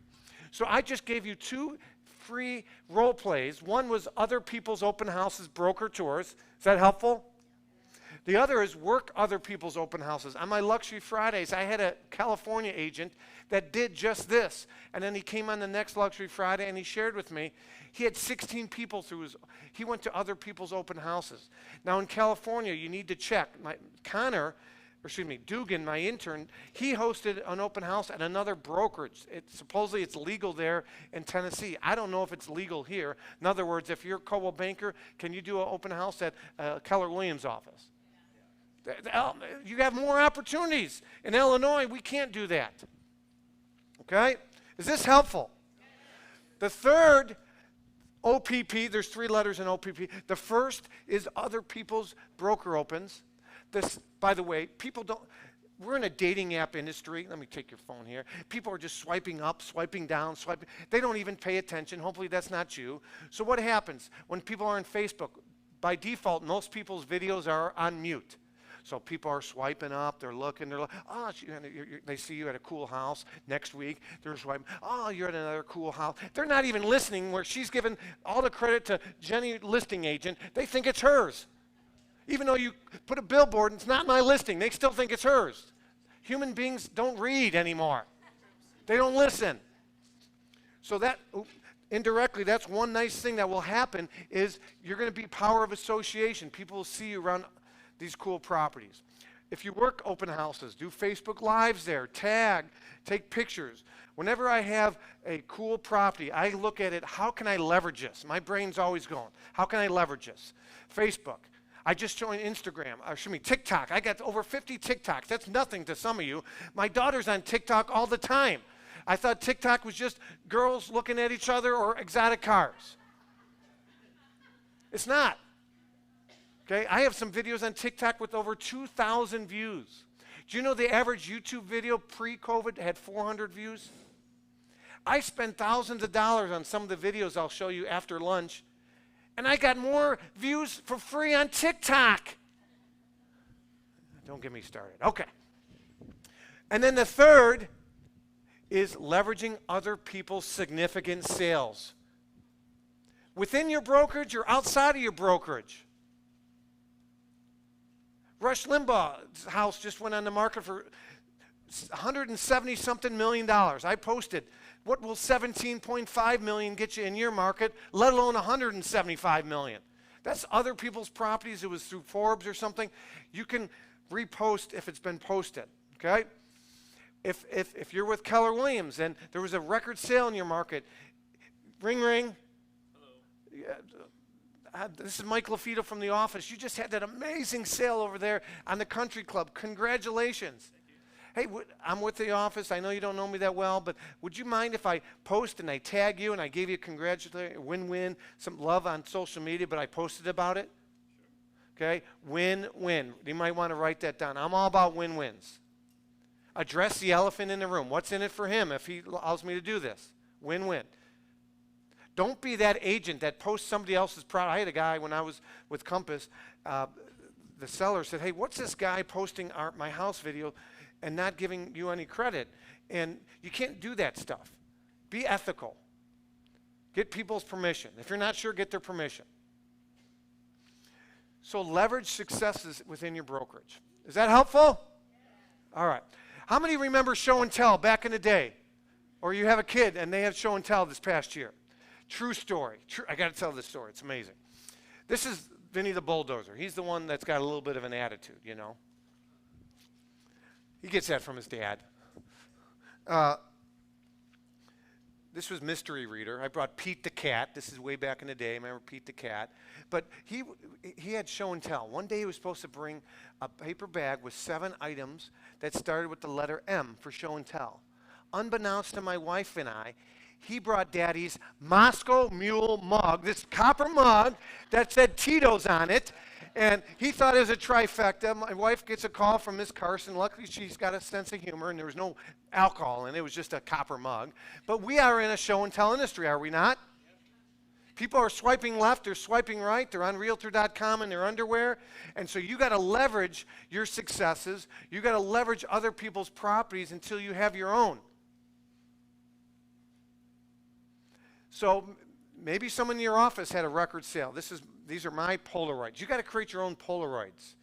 You can do so for free on Canva.com or go to Fiverr, Fiverr.com, and for $5 you can get these things done, or free. Go to Canva. Take the main MLS picture, add a little footer with some wording, and add a little banner. Highest sale ever in Wheaton. Now it's 3rd. This house had over 100 taxidermist animals in it when they interviewed me. Dead, stuffed animals. They had a polar bear. They had a lion. They had over 100, 30 in the family room. I said, I don't need the listing. I don't need the practice. I'm here to get your home sold. I had great visuals. During lunchtime, you guys can see some things up here. These are for see only. They're not show and take. Okay? This is not a real estate conference with tchotchkes where you take things, okay? But you need to have good visuals. So I was talking to some people earlier. I have 15 of these before and after visuals. Before they hired me and after. Before, it could be photos with your phone, or if you want to use the other agents' photos, you shouldn't, but you didn't hear that from me. And then the after. So this is an example of a historic home where the previous 2 agents, remember, I told you you're not always going to be the first, but the previous 2 agents talked about the history of the home. This was a home built by Charles Blair McDonald, 1898. He was the founder of 18-hole golf courses, Chicago Golf Club in Illinois. I have 3 kids. They don't give a rat's patootie about the history. They care about the pool, the lifestyle, right? So I totally focused on what do people care about. I have 15 different examples of that. Here's a book with all those examples. My point is, this particular house, I have a taxidermist version of it, okay? They staged the home. This is another Polaroid. It's sold above appraised value. Now, if you represent a buyer, you might not brag about that. Yes, I sold him a home and he paid more. Okay? But hey, you got him the house, but they're going to be pissed off at you when the market shifts. We do a lot with canceled and expireds. Chamber. You should join the chamber, I told you. Join a chamber group, and then potentially, a little bit more advanced, start your luxury group after the fact. We can jump on Luxury Fridays and ask me any questions about any of these. I know I'm kind of going through this fast. I want to try to get us lunch at noon, or right about. All right. So let me fast forward a little bit here. So number 1, to review so far. By the way, on a listing appointment, you want to review throughout. You can't just blurt everything out. You want to recap, at least at the end. So number 1, I talked about the foundation. You got to have a mindset. We get kicked in the shins throughout the day. You got to build yourself up. You got to figure out whether it be what you're reading, what you're listening to. Maybe your significant other doesn't love you. You laugh at that, but some of us have tough marriages. You got to build yourself up daily. You got it. Number 2 is, what are you doing to position yourself? I gave you 3 free nuggets right now. Attend other people's open houses, host open houses, leverage other people's successes. There's a whole lot of other things that I'll maybe get to this afternoon. And number 3 is the positioning power. Video, video, video. Video's not going away. Again, you're not just in the real estate business, you're in the business of marketing your real estate business. Well, Mike, my girlfriend says you're always posting stuff about selling homes. Does your girlfriend pay your bills? No. You can't please everybody. You know, Steve Jobs once said, if you want to please everybody, sell ice cream. I got news for you. If you sold ice cream, people would still be pissed off at you. Okay? So you can't be a people pleaser. Be you. But you have to step out of your comfort zone. This is where the magic happens. You guys did. There were 100 other people that had a free ticket today to get free lunch and get hopefully some really good training, and they didn't. They didn't. You did. But Mike, isn't video a fad and it's going to go away? No, video's here to stay, folks. It's here to stay. Google owns YouTube. The #1 search engine right now still is Google. YouTube is second. People Googled me. They looked me up. They're going to look you up. And if you have videos, you're going to be found easier. How many of you that watched a video of mine felt like you kind of knew me and my style a little bit beforehand? Anybody? Those ladies over there? Yes or no, a little bit? So people are going to, your conversion rate will skyrocket if you start to incorporate video. Your conversion rate, you go on 10 listing appointments, you get 7 now, that's 70%. Not bad. I guarantee you, you'll be at 8 or 9 or 80 or 90% if you have great video out there, because they'll be pre-sold on you. They might not interview 2 to 3 agents. You might be the only interview. 4 reasons to use video. It differentiates yourself. You build trust. Google loves it, and consumers want it. Facebook, you could do Facebook Lives for free. I had 1,200 views within a day. I have educational videos from on my website. I'll show you that here later. Case studies. I sold a home that had, this was the taxidermist's house. They had a train that went around it, like Ricky Schroeder from Silver Spoons. Some of you don't even know what I'm talking about. You're so young. Okay. YouTube channel. Who's got a YouTube channel in here? Raise your hand. A real estate YouTube channel. Raise your hand. Look around the room, guys. I would say, based on hand raising, scientific poll, keep your hand raised. I would say 1/3 of the room have a YouTube channel. Keep your hands raised if you have posted 3 real estate related videos in the last month. Keep your hand raised. Look around the room. We're now at about 10% of the room. Okay? So that is my goal for you. Remember I talked about actionable items? #1, have a YouTube channel. Free. All you need is a Gmail account. Create a Gmail account, an email that you don't even use, but it gets you a YouTube channel. #2, go to Canva, create a header, or go to Fiverr that's got your brand and your photo and your contact information. That's called a header right there. And #3 is produce videos, 3 videos a month. Well, Mike, what do I produce videos on? I'm going to give you the blueprint right now. These are the simplest things you can do. #1, tips for buyers, a monthly tip for a buyer. You can Google, right now, you can Google 20 tips for someone thinking about buying a home. And that's 20 months of tips for buyers. Once a month, create one. Don't reinvent the wheel. There's stuff out there. Put your own style into it. #2, tips for sellers. Oh, thank you. It's not rocket science. And #3 would be market updates. Here we are in July. How are home prices doing in Roseville compared to last July? What's the inventory like? Just people like data with visuals, but don't be just a data freak, because you'll lose people. It'll be over their head. Property videos. If you have a listing that's cool, look at that as an opportunity to create videos and start building a portfolio for you, a footprint online. 8 years ago, I had my first lifestyle video. I'll show it to you here after lunch. I brought in a horse. I paid $950 for a horse. I brought in 4 cars, actors, a good-looking woman in the infinity pool. I had a trampoline. I had a guy fishing. I had a guy in a boat. It was about a $10,000 video production. It was my first trophy listing. I had $1 million, $2 million listings. This was $4.5 million. Guess what? It didn't sell. Still hasn't sold. I would do it again. I invested $10,000. It was a magnet. Now, I'm smarter today, and I understand to negotiate. I probably only need 1 film crew. Maybe I'll get that horse for $800 versus $950. I could probably do it for $2,000. Now, most of my videos are from $500 to $700 today. Now, every market's different. Ask around. See other agents in your market, videos you like. Ask, call them. I had an agent today, Josie Morrison, Remax. I've had 1 transaction with her. I saw her at a Real Producers. You guys have Real Producers here? I saw her at a Real Producer event. She called me out of the blue. I think I could walk by her on the street and not know her. It was a big ask. I give her credit. She said, hey, Mike, I know you do a lot of luxury. My son, who's on our team, is saying we need to do a photo shoot at a cool property. I thought of you. What's in it for Mike LaFido? Nothing. But I'll probably take time out of my day to work with her because I believe in giving back, even though she's not with my brokerage and I don't have a relationship with her. But my point is, you might ask some of these agents. I saw you had an amazing video you did at 123 Elm Street. Do you mind who you used? Some will say no, some will say yes. Use great thumbnails. A thumbnail is the image before the video starts playing. Okay?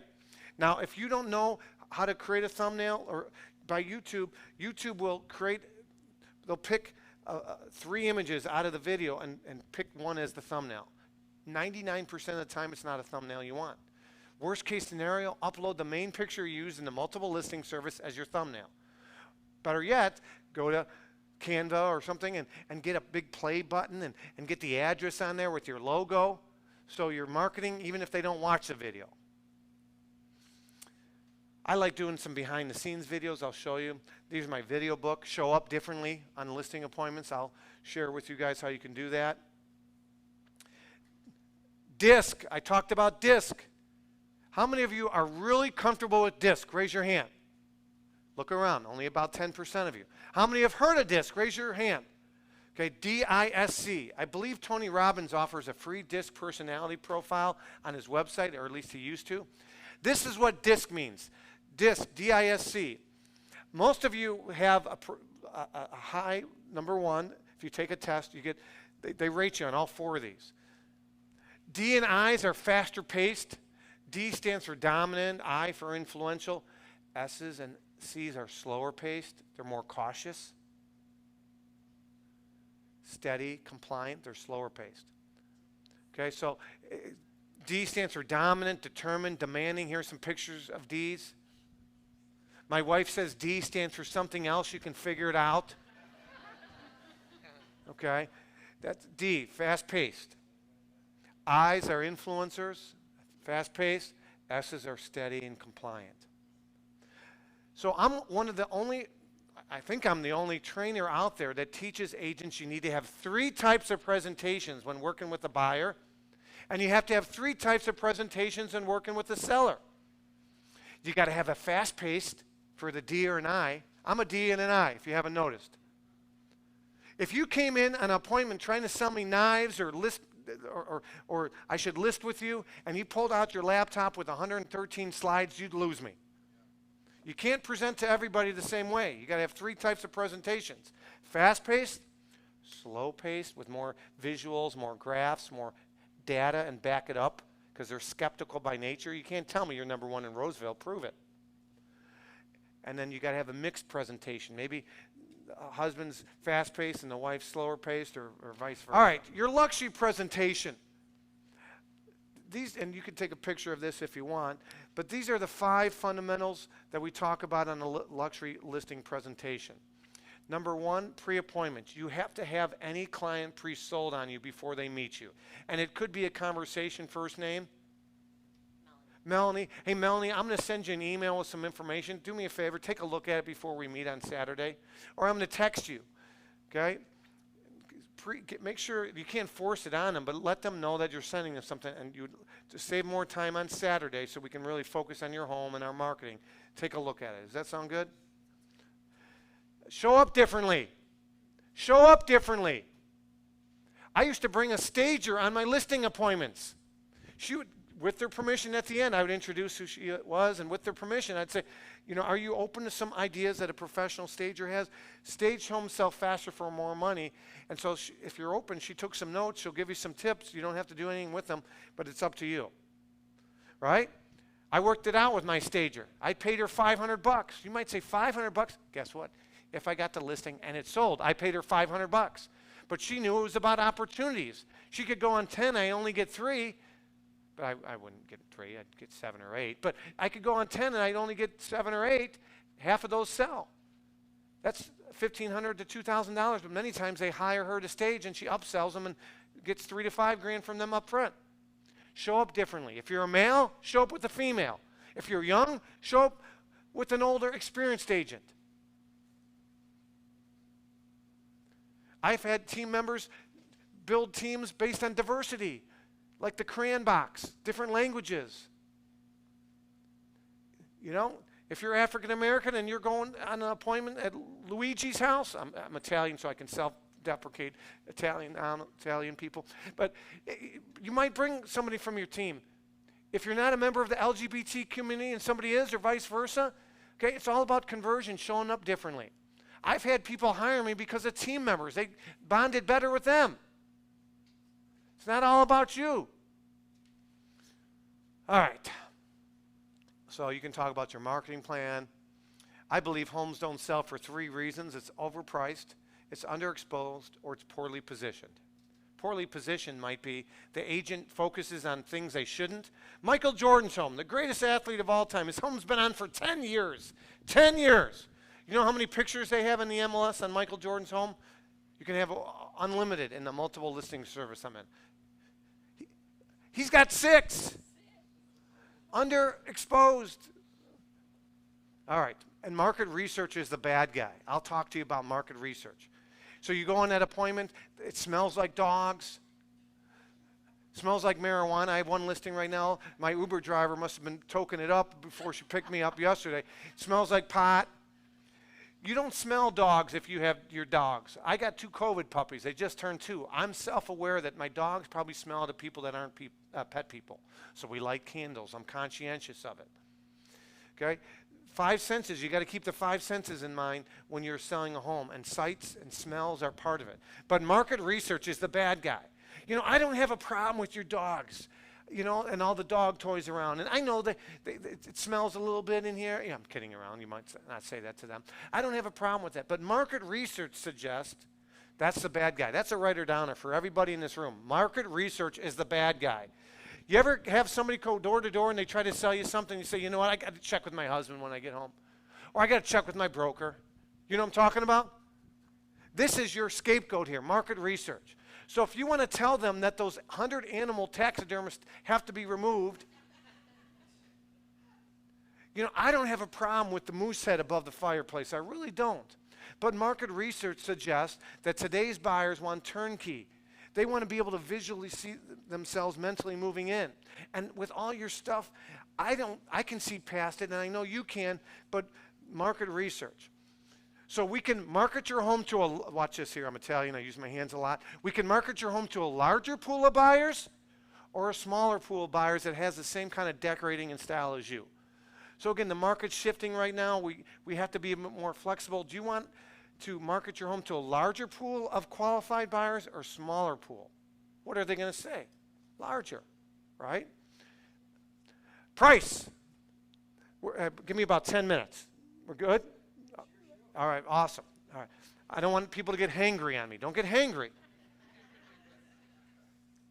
I can't help you if you're hungry, but hangry, we can help you in 10 minutes. Price. If you go on a listing appointment and you talk price first, you could lose them. You could be Barbara Stinkin' Corcoran.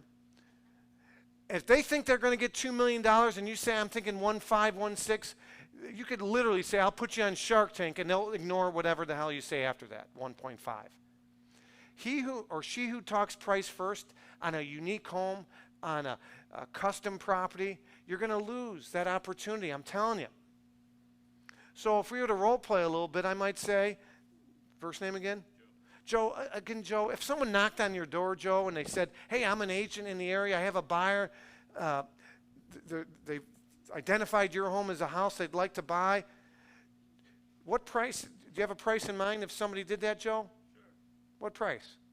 Well, what do you think it would be? Well, I like this, a difficult role player. This is good, okay? Well, Joe, I'll share with you, I'm not prepared today, but out of curiosity, I just don't know if you had an appraisal done recently, if you talked to other agents, maybe you know what you have into it. Come on, if somebody says, I got a buyer, what would you say? About $2 million. $2 million. And how, if you don't mind me asking, how did you come up with that price? Oh, my swimming pool is, just The best in the neighborhood, yeah. Your house, the one down the street just sold for $2 million, right? I know. That one's 8,000 square foot. You're at 2,000, but it's nice, Joe. It's nice. It's really nice, Joe. I'm telling you. Right? Right. So I don't like talking price first, but I do try to get price out of them. So I got to know if I got to manage their expectation, because he's not anywhere close to $2 million, in my opinion, my preliminary research, or I'm going to have a pleasant update for him because his house has gone up more than he thinks. Is that helpful? All right, good. I told you earlier I used the term LAR report, L-A-R. You can swipe that, steal it. Luxury analysis report. Mr. Seller, it doesn't matter what I think of your pink wallpaper, of your chandelier, of your gold crown molding. I just had a seller, $2.7 million. We had him paint, white paint. They sprayed over his gold crown molding. He was so proud of that gold crown molding. But he was sick and tired, and I'm the third real estate agent, and they want to move on.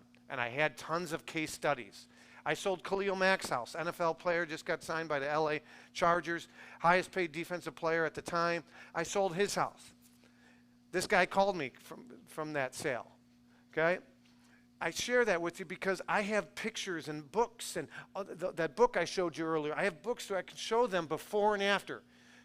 Do you want to be in this after category, Mr. Seller? Well, then you got to listen to it. I have a proven system. Again, it's not about selling your home anymore. We want to cater to a bigger pool of buyers. Cool? And then you want to make the buyer's job and agent easy. Stack your value. This is the big, I got this from a guy named Russell Brunson. He runs a company called ClickFunnels, okay? Stack your value. This, right now, you might want to record this. This is how you're going to protect your fee. I don't know what the going rate is in your market. Let's call it 5%. I'm going to give you a couple tips on how to give yourself a raise today. A 10% raise on 5%, if it's 2.5%. A 10% raise would be 0.25%. A 20% raise would be a half a percentage point, assuming you split it evenly, 2.5. 10% of 2.5% is 0.25. 20% is 0.5. Are you tracking with me right now? I'm going to share with you how to give yourself at least a 20% raise right here. You take your listing agreement, you pre-fill it where you normally put 5%, put 6%. Have it typed in there so you don't have to get all shaky when you put 6, okay? Put 6 in there. And then when you're in the listing appointment, you're going over paperwork with them, so you know my fee is normally 6%, but I like you. You're a great guy. I'm going to give you a good deal. I'll do it for 5.5. You gave yourself a raise actually from 5 to 5.5. They think they saved, and you win. It's a win-win. Do you like that? Okay. Here's how you get yourself 6% or 6.5 or 7s or 8s. Okay. My mansion that I have for $9.5 million, that's on the cover of my book on your note taker there. Okay. My book is here. This house here, the Empire House, $9.5 million. 6% listing. In my market, 5% listing. Again, I'm generalizing. If I were to pull 20 random listing agreements, the most common in the Chicagoland suburbs would be 5. You could see some 5.5, some 6, a lot of 4s, 4.5s. I'm talking average price point. But what I have noticed is when you go up in price point, unfortunately, most agents compete by discounting. So if I were to tell you the multi-million-dollar listing agreements, you'd see a lot of 4s, a lot of 4.5, some 3.5s. 5 is rare. For this 9.5, I got 6, 3.5, and I'm paying out 2.5. Okay? I share that with you because I'm going to share with you how to stack the value right now. Starbucks. Why do people pay $4 for Starbucks versus, you know, Pete's coffee or Bucky's gas station coffee for $1 or whatever? Why? Throw me some answers. Why? Branding. Someone said taste. What else? Perceived value. What else? Reputation. I don't know. Maybe Starbucks, they got that comfy chair. Their Wi-Fi's better. They know your name. They call you by name. My kids put D's when they, you know, so D's, you know, but that's right. They call your name. Okay, these are all right answers, by the way. Money to burn. Maybe they just, you know, they like status. Status. Status, consistency, but status is important for a lot of people. High net worth individuals pay more for their dining, for their clothing, for their shoes, for their travel. Ritz-Carlton experience.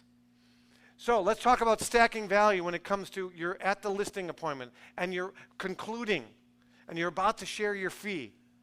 Remember earlier I told you the seller says, what do you charge? I said, I'm by far the most expensive agent, but let me share how you're going to net more. Well, Mr. Seller, now we're going to talk about how fees work. So do you see how hiring an agent who's got a reputation and has a database of high net worth individuals can save you or make you an extra 1%? Do you see how that could possibly get you another 1% by having a huge database? Do you see how hiring an agent, fill in the blank on all these, by the way, you talk about your unique value propositions. Do you see how hiring an agent who uses video and tags video and puts video out there and boosts their video can get you more exposure that might get you another 1%? Do you see how hiring an agent, fill in the blank? Do you see, do this 3 or 4 times, now you're adding 1%, another 1. They're thinking, oh, this guy's going to be 10%. And then when you tell them that you're at 6 or 6.5 or 7 or 5.5, or heck, you'll take the listing for free and you say 5 and you're excited, they feel like it's a great deal. You stack your value. You stack your value. Okay, if I had more time, and we cover this stuff on our Luxury Fridays and our designation, but I'm trying to give you guys something for everything. Here's a couple quotes I want you to remember. Number 1, Michael Jordan. They just did a documentary 2 years ago on him, and they released it on ESPN. It was called The Last Dance. Anybody see it, The Last Dance? Okay. You can learn from greatness, even if you're not a basketball fan. I love Derek Jeter. They just came out with one on Derek Jeter. I'm watching it because I can learn from people.